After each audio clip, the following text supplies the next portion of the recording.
It's not live. Hold on a I second. know. All right. Hello and welcome everyone to the Transform Your Relationship Show. I'm Laura Rubinstein here with the awesome Dr. Roberta Shaler. Hi, Roberta. Hi, Laura. So today, wow, personal experience, things going on in the world. We're going to talk about a great topic. We are. It's how to take care of prickly people. You know, those people that don't really want help, but they need it. No, they really don't want help, I should say, but they need it and they're resentful that they need it. But you've got, and you know you've got to help them, but it's not a fun process. What do we do? Where do we Well, it really isn't a fun process. I can tell you from my personal experience, I was an only child. I suppose I still am. and, um, and so both my parents succumbed to cancer, my father first and then my mother. So my mother looked after my father mostly and I helped. But then I was left with my mother, who was the hijackal, the prickly person of all time in my life. And what do you do? Well, who are you? First of all, you have to figure that out. Am I annoyed with her or am I a compassionate person who sees somebody in need? And then what are my boundaries? How can I do that? How do I maintain my health? How do I not become worn out and have compassion fatigue? And then what do I actually do to interact with this prickly person who is totally resentful that she needs help? And at the same time, in my mother's case, she's totally resentful. She needs help. And on the other hand, she's just playing it for all she can. Just playing it. What does that mean, playing it? She's Oh, drama, drama, drama, drama, drama. And I understand having a diagnosis. For 8 years, the majority of my private practice was people with life-threatening diagnoses in their families. I've worked with that population, and that's when I was taking care of my mom too. wow. But oh boy, hijackals know how to manipulate people. And when they get a diagnosis or they're recovering from something, it is manipulate, manipulate, manipulate. And you have to be awake and aware and on your toes because you need boundaries and you need to know yourself well enough when you go into such a situation. And I would imagine a lot of people who are taking care of hijackals are tend to not have good boundaries. And we're used to maybe taking good care and then sacrificing our own well-being. And but we have to. We're so compassionate. We want to give. We want to be needed. There's so much going on here to be aware of. What would you say is the first thing to be aware of? Well, the first thing is to realize, what is my real attitude towards this? Like, get real with yourself. I don't want to do this, but somebody has to. I really want to do it because I'll feel much better and I'll live without regrets if I do it. I really want to do it and I want to live without regrets, but I'm not going to sacrifice my health. I mean, get really clear with yourself first, because it's not just, whoa, let me jump in there and do all of that and then recover once you realize you've overextended. If you have the chance, sit down. Well, we all have the chance. All you have to do is take a day and figure it out. There are emergencies, of course, but we're not talking about emergencies in the next 12 hours. We're talking about a plan to take care of somebody who needs help, who doesn't want to need help. They resent needing help. They resent the fact that you're even being a nice person, because now they can't get angry with you because you didn't show up. You're there, and that puts them in a terrible bind. And they have no release of this resentment except for whoever's in front of them a lot of times. So, I can imagine being this person who's caretaking someone who's very prickly and wanting to get the heck out of there, feeling guilty about that. So I stay. Where is the balance between being there and the guilt and managing the, feeling guilty for not wanting to be there. So you probably stay more, there's this whole dynamic that once I think we become aware of it, and then, you said get clear on what is necessary, what is really going to help that person and yourself. Because I really feel that one of the things, dealing with difficult people is we don't have to torture ourselves. We don't have to put ourselves into being beaten up, a situation where we're going to be abused just because we're supposed to take care of somebody. Big, big, big, what you just said, because the person themselves is probably a person who's beaten you up for several things, particularly if they happen to be your parent, right? You have a hijackal parent, a dysfunctional, toxic parent, a narcissist, a borderline, an antisocial, a histrionic. And caretaking has a curve, it's you get into it and then it stays and then finally it ends. Either the person gets well or they don't. Um, and you have to really realize that that person is not going to change. So that's why you have to spend time by yourself. What can I contribute? What will keep all my balls in the air in my life? What could I drop in my life that wouldn't make a difference and I wouldn't have resentment myself? And what can I offload? How can I get other people to help me with this? Now, as an only child, my only option was hiring. And so I did that. Maybe I needed to work, I needed to take care of my children and my family, and I felt that I wanted to take care of my mother. However, not everybody can do that. And so you have to look for community services and health services that can help you with that. But it could be that the person is not ill. It could be that they are chronically incapacitated physically, or perhaps they're in a wheelchair for a while, or we're not talking about everybody with a life-threatening illness. And people who are incapacitated for a short time and they are prickly people, oh my goodness, that's just going to be the gift that keeps on giving, and it's really giving nasty stuff most of the time. And also remember, with these prickly people, or in particular hijackals, they are going to paint the public picture of perfection. That was my mother. My mother was a fundraiser for hospice. Everybody just panicked when they saw her coming because they knew she was going to ask them for money. And she painted this picture out in the world. And slowly it disintegrated and people would move away from her. But she had this public picture of perfection. And then at home with me and my father, it was this private place of pain that neither of us could do anything right ever. We weren't worthy of taking up space or drawing breath. Horrible. So I had my mother lying in this bed on curlers, making a TV appearance on how it feels to die, public picture of perfection for hospice. Meanwhile, I walk in the room and it's just a horrible, horrible things being said. In fact, at one point, I was sitting by my mom's bed. There were no caretakers around because she was just lovely to the caretakers. And I said to her, Mom, you've never told me that you loved me. And she looked at me and she said, I know. That was as good as it got through the whole process. So I know something about prickly people. I was raised in a prickly household. And so when it came to care, I knew what I was undertaking. So that's what I mean by sitting down and figuring it out. Don't expect a prickly person to all of a sudden become pleasant. They're not going to. They're going to be worse, but they're going to be super pleasant to the people they're putting on a show for. And it really sounds like an abusive situation. And when I think of that, I say the person receiving that abuse should limit it, get that, offload what you can, because life is not meant to be a abusive situation. And I think it's also cause for upping the self-care. So if you need to go and to a spa, go to take baths, go to sleep more, eat better, exercise more. I think we have to up I like to call it our intensive self-care unit, put ourselves in there. Yeah, I think that's absolutely true. And yet, Laura, on the other hand, when these things emerge and nobody else wants to take care of them, and you can't leave the person alone, you have to find ways of taking care of yourself in their presence.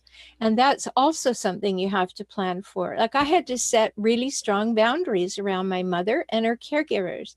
Like, I remember, I'll give you another example because I think perhaps people can relate to this. I had these hospice workers coming in, and they would come in shifts, and they would sit and knit and talk to my mother or just sit there with her. And I had been really, really busy. I owned a retreat center. I had my private practice. I had my children and family, and I was taking care of my mom. And I had had her come out to my farm, my retreat center, for the big Martha Stewart Christmas, because that's what she wanted. And I had decorated, I had all her friends. I brought her out in an ambulance, and I was awake for 36 hours till we took her back in the ambulance. But she had that final big Christmas that she wanted. And of course, that was about me having to do it. You know, it was all very intertwined. It wasn't just her wanting to have the Christmas. It was, let's see what I can make Rhoberta do, right? And she knew that I would try to give her what I could. And so when she returned and I was exhausted, I said to these hospice workers, I'm going away for 3 days next week, and I just want you to know the schedule is all done and I will be available by phone. They went into mode. How dare you leave your mother? Your mother's suffering. Your mother may die. Blah, blah, blah. I said, if I don't go and take care of myself for 3 days, I will be no use to my mother, and she's not going to die in the next 3 days.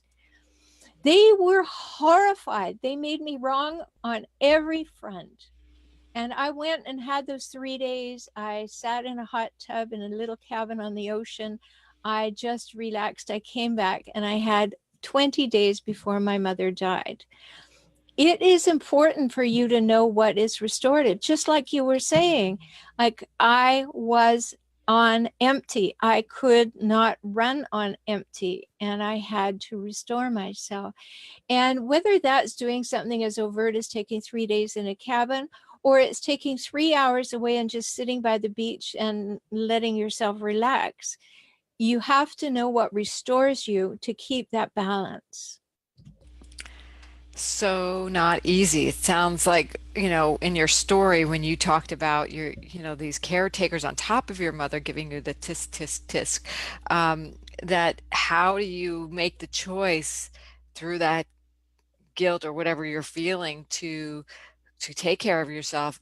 I know it's super important, but there's always that but.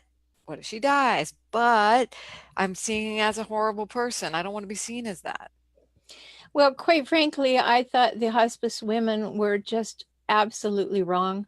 It wasn't their place to comment. It was their place to come and take care of my mother. It was not their place to guilt me, and I wasn't having any of it. But for those people who are not me and do not have those kind of boundaries, this is a time when you have to also sit in that quiet reflection and say, how am I at setting boundaries? Am I going to be just run roughshod over? Am I going to lie down and be a doormat over all this? Or do I actually say, hey, I got to take care of me. At the same time, I'm going to take care of you. And these two things have to be in balance. And that may not be a conversation you have with the person who needs to be taken care of. And then there are other things, like my mother had a prickly friend or two who wanted to come and chime in on my mother's behalf to tell me how poorly I was doing the job. And they didn't want to come and look after her, but they certainly had a whole lot of comments to make. And you have to have strong boundaries around them too. Like, well, I know that you care about my mother. That's very kind. I'm doing what I can do to do it. If you'd like to come and take part of the burden, that's fine. Otherwise, please keep your opinions to yourself. And I remember one woman just looked at me like, how dare you talk to me like that? I said, no, you see, you started this conversation, and how dare you talk to me like that? Yeah, and hopefully listening to this, people are saying, "Oh, wow, that's a great response," because I would have never thought of that, right? But the more practice you have with boundaries, boundaries are balance bringers into your life. They make you a better caretaker. They make you a better, uh, you know, give you a better life, and they also I really feel about boundary setting for the people who are the abusers, and I use that word very specifically because they are abusing us, that it is one act of prevention we can do. and Absolutely. versus proliferation of the abuse. If you don't want to see the proliferation of the abuse, then you must set boundaries over and over and over again. It's not about being selfish. It's not about being uncaring. It's not about being uncompassionate. It's quite the opposite. And I feel like being on a bandwagon about this because too many people feel like they have to be doormats because otherwise they're a bad person. But boundaries don't make you a bad person, they make you a better person. And they Mm-hmm. stop the proliferation of abuse by prickly people. Yeah, and I do a whole program on what I call inclusive compassion. We have this really strange dynamic with compassion. It's like all outgo, compassionate for others, compassionate for the world, compassionate for causes, picking up stray animals and stray people. Oh, your heart's just going out of your. But inclusive compassion means actually the golden rule. You need to treat yourself as you would like to be treated, right? You need to include yourself in the compassion. Be compassionate to yourself. If you don't, if you remember, I've said this so many times, you cannot give a gift you do not have. If you are flat out, wrung out, and absolutely at your lowest point because you've been taking care of somebody else, you have nothing to give. And you're running on your charge card, and the charge card comes with interest. And that's not a good idea. If your energy charge card is completely running on empty, and you've been charging it up, you get a bill, you can't pay it, more interest, more interest, more interest. I mean, pretty soon you're bankrupt, right? You just have to say, I can never pay this. Well, don't do that to your physical, emotional, mental health. Don't do that. It's not worth it. No, and don't think that you're being super spiritual by overriding what we're talking about, because that is not the case. That is not the case. And we get a little twisted in that regard. One of the things that I experienced with my mother, like I went to church when I was 3 years old. I felt something completely different. When I was 12, my parents decided to come along. I don't know what they felt, but I know that I used to say my mother always wore her dead dog to church. It was all about status. She would put on this horrible fur that she had, and they would work their way up to the best parking spot by how much they gave to the church. And she had this very strange idea, that like everybody should take care of her, but she didn't take care of anybody else. And she thought people should speak kindly to her, but she spoke however she wanted to everybody else. So don't for a moment think that you're being super spiritual when you make yourself into a complete mess taking care of someone else. That's not what you're supposed to be doing, in my not so humble opinion. I hope this is, inspiring and empowering to people because this happens not only in our personal lives with parents and siblings and loved ones and spouses and things like that, partners, but it happens in business. It happens, I see it every day. I deal with people every day who will cross your boundaries, who will mistreat you. Some of them will mistreat you nicely, even. But persistently. Yeah, there are tools though that I use for boundary setting, like my calendar, and I honor that because I put in my calendar people that I'm committed to speaking with, but I also put in time for myself. Me too. Yeah. And I just put in that calendar item called buffer. If I don't want to talk to other people, I know I need time to think or meditate or shop online, as a release. Doesn't matter, or go for a walk. Just put in extra time for you. And one of my self-care things to, calendar is great for setting boundaries if you honor that, and that is, using your calendar as your roadmap for your day, right? And so use it like that. Use it as your tool, to your GPS system, but not as something you're a slave to, as something that you design. Mm-hmm. So Yes. go ahead. I agree, because at the beginning of the week, or actually 2 weeks ahead, I go in and I look and I say, all right, where do I want downtime? Where am I going to put my walk? Because I like to walk most days. Where am I going to just have time when I'm not going to do anything at all? And another thing is I use acuity scheduling. So a wonderful thing about that is that when you set up an appointment type, you can put what they call padding on either side of an appointment. So I never have to worry about being, that horrible question between clients. I need to go to the bathroom. I never have to do that because I have that padding already in my schedule.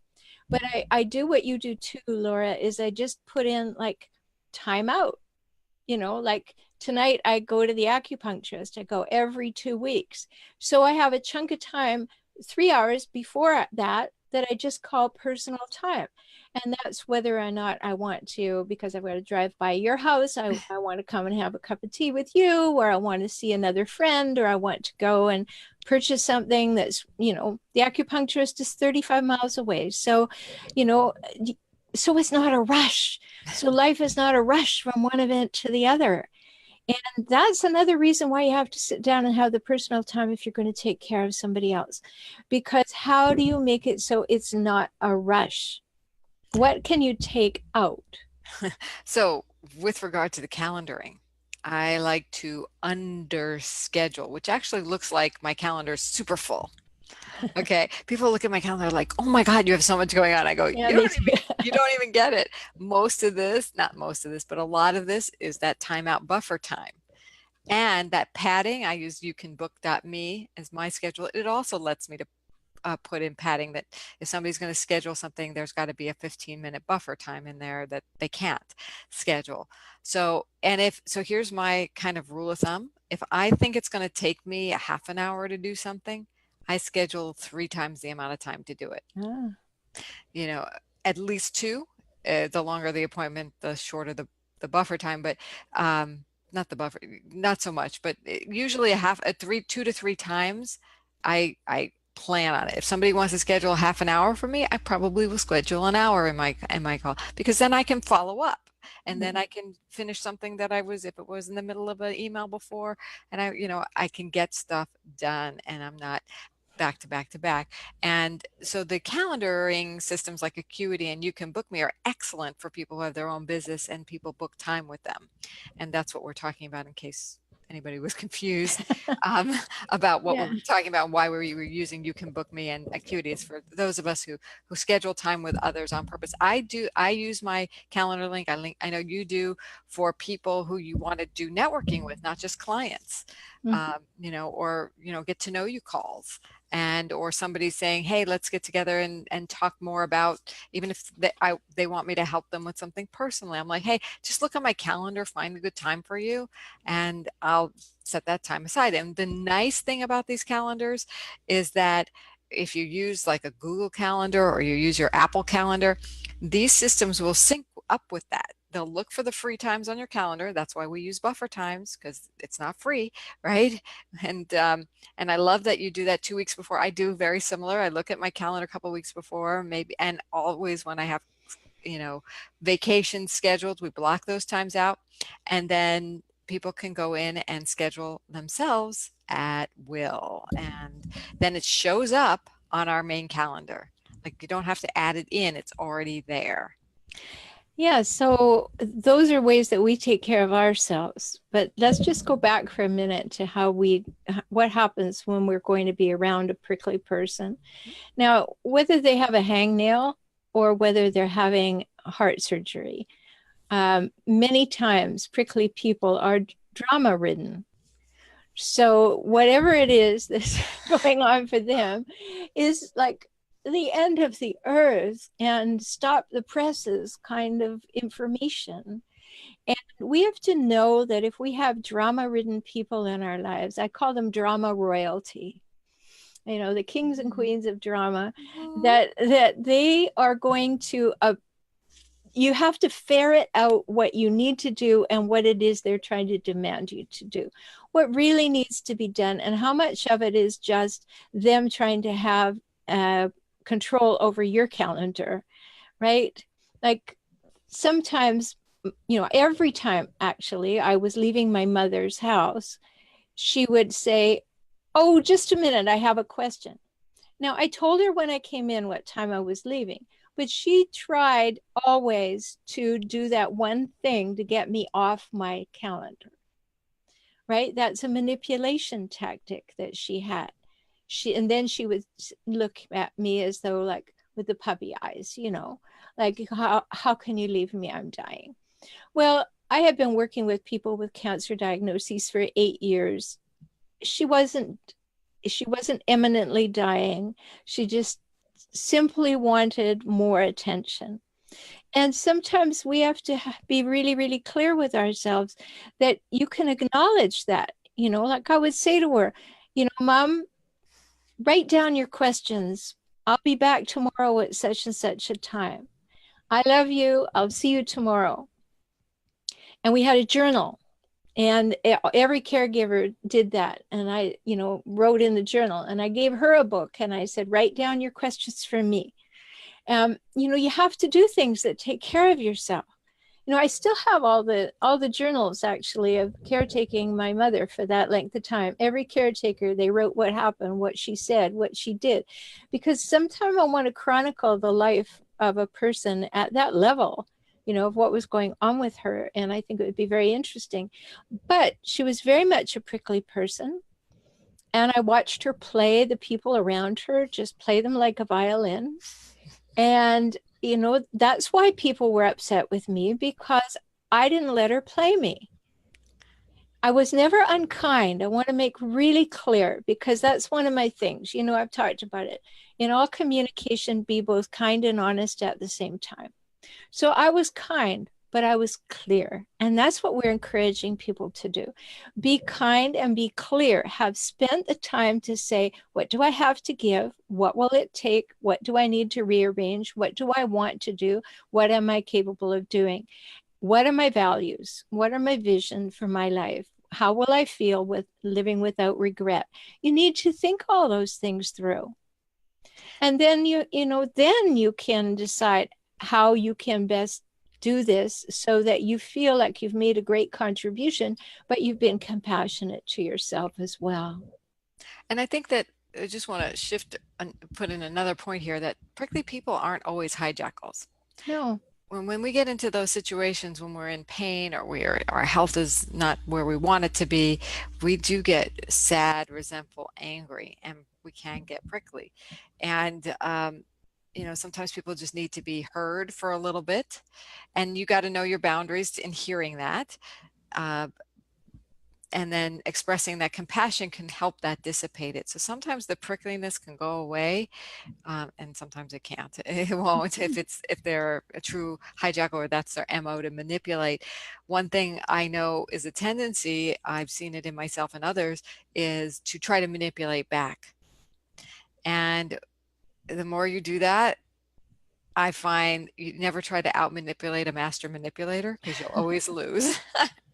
Yes, well, yes, you will. And that's a good point. And I think you also brought up another great point. The examples that I'm giving from my life, yes, my mother was a top of the line hijackal. I mean, she had it down pat. Everything that I talk about in my practice was my mother.